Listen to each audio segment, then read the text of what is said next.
સુરતમાં સ્ક્રેપનો માલ આપવાના નામે કરોડોની છેતરપિંડી. સાસ ઓવરસીઝ અને રેડિયન્ટ ઓવરસીઝના નામે મોરિશિયસ ભારત વચ્ચેનો સ્ક્રેપ સપ્લાયની લાલચ આપી સ્ક્રેપનું પેમેન્ટ 2.19 કરોડ રૂપિયા લઈ અને માલ આપ્યો ન હતો. આરોપી અરુણ અગ્રવાલ રૂપિયા લઈ માલ નહીં આપી નાસી છૂટ્યો હતો.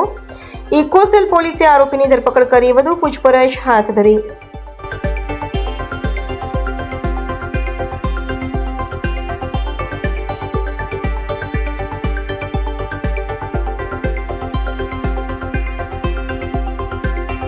શહેર એ કોઈ પણ પ્રકારના ધંધા ઉદ્યોગ માટે ખૂબ જ પ્રખ્યાત છે અને તે મુજબ અલગ અલગ વ્યાપારી મિત્રો પોતાનો ધંધો કરવા માટે સુરતમાં વસવાટ કરતા હોય છે.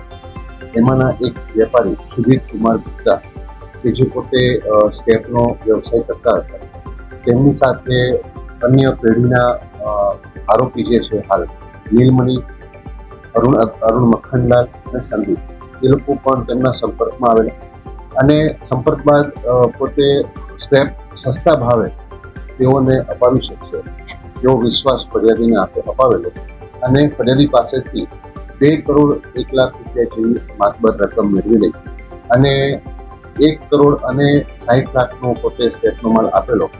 બાકીના 31 લાખ રૂપિયા ચૂકવવાના બાકી હતા.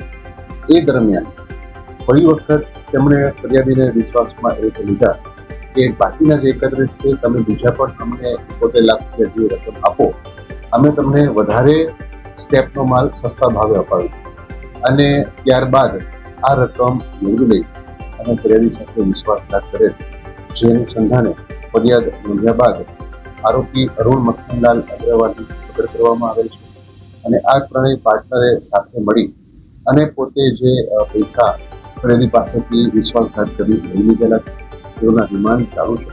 પૂછપરછ કરી હાલની આગળની તપાસ ચાલુ. આરોપી અરુણ મખનલાલ અગ્રવાલની હાલ ધરપકડ કરવામાં આવેલ છે.